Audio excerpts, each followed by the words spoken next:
کیا قرآن پاک مرد اور عورت کی حیثیت میں کوئی فرق کرتا ہے؟ مثلاً ہم دیکھتے ہیں کہ قرآن کہتا ہے کہ ہم نے مردوں کو عورتوں پر قوام بنایا، تو اس قوامیت کو آپ کیسے دیکھتے ہیں، اور کیا یہ مردوں کو عورتوں کے اوپر ایک درجہ فضیلت یا برتری دینا نہیں ہے؟ بسم اللہ الرحمن الرحیم. قمر، بہت شکریہ آپ کا. اس کے جو قرآن مجید کے حوالے سے چیزیں ہیں اس پہ انشاءاللہ ابھی محسن بھائی گفتگو کریں گے.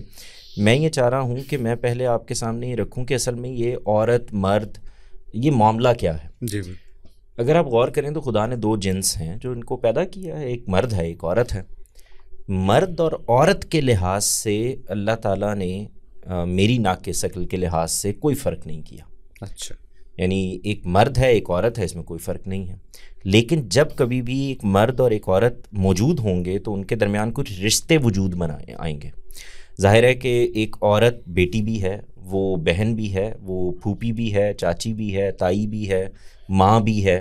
اس کے بہت سے رشتے ہیں. ایسے ہی مرد بھی ہے، تو مرد بھی یعنی باپ بھی ہے، بھائی بھی ہے، شوہر بھی ہے، اور اس کے اس طرح کے بہت سارے رشتے ہیں. تو یہاں جس رشتے کی بات ہو رہی ہے اس میں ایک فرق واضح کیا گیا ہے.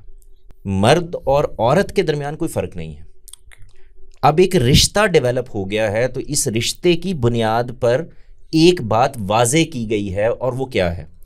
اگر آپ غور کریں تو میں اس کو ایسے دیکھتا ہوں کہ وہ کوئی یعنی ایک درجہ اوپر یا نیچے کا مسئلہ ہی نہیں ہے، وہ ذمہ داری کا مسئلہ ہے. یعنی اگر آپ غور کریں تو مرد کو جب قوام آپ نے کہہ دیا ہے تو اصل میں ایک اور ذمہ داری، زائد ذمہ داری اس پر ڈال دی. یہ بات ٹھیک ہے کہ ذمہ داری عائد کی گئی، لیکن اس ذمہ داری کو نبھانے کی بنیاد پر اس کو ایک درجہ فضیلت بھی دی گئی جو تفاسیر میں بیان کیا گیا. میں ابھی عرض کر رہا ہوں نا، آپ اس کو تھوڑی دیر کے لیے فضیلت ہے، آگے ہے، زیادہ ہے، بڑا ہے، حقوق زیادہ ہیں، اس کو ذرا الگ کر لینا.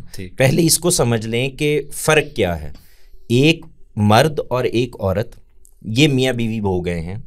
اب خدا یہ کہہ رہا ہے کہ مرد پر ایک ایکسٹرا ذمہ داری، ایک زائد ذمہ داری یہ ہے کہ کما کر وہ لائے گا. ٹھیک ہے. اچھا، جب ہم یہ کہتے ہیں کہ کما کر وہ لائے گا تو اس کا مطلب یہ نہیں کہ کنٹریبیوٹ کرے گا. مطلب یہ ہے کہ یہ اس کی ذمہ داری ہے، یعنی اس کو ہر حال میں کرنی ہے، ہر حال میں اس ذمہ داری کو پورا کرنا ہے. اپنی بیوی، اپنے بچوں کے نان نفقے کی تمام تر ذمہ داری، ان کی فلاح و بہبود کی تمام تر ذمہ داری اس پر ہے، ذمہ داری اس پر ہے. اب اس فرق کو اگر آپ یہاں سے دیکھیں تو یہ سوال ہی میری سمجھ میں نہیں آتا کہ کہاں سے پیدا ہو جاتا ہے کہ اصل میں اسلام نے کوئی مرد اور عورت کے درمیان فرق کر دیا. تو جواد بھی آپ یہ کہہ رہے ہیں کہ قوام بنانے کا مطلب صرف یہ ہے کہ مرد پر ایک ذمہ داری زیادہ ہے؟ میں تو یہ کہہ رہا ہوں کہ اس کے لیے ذمہ داری ہی کا لفظ زیادہ مناسب ہے.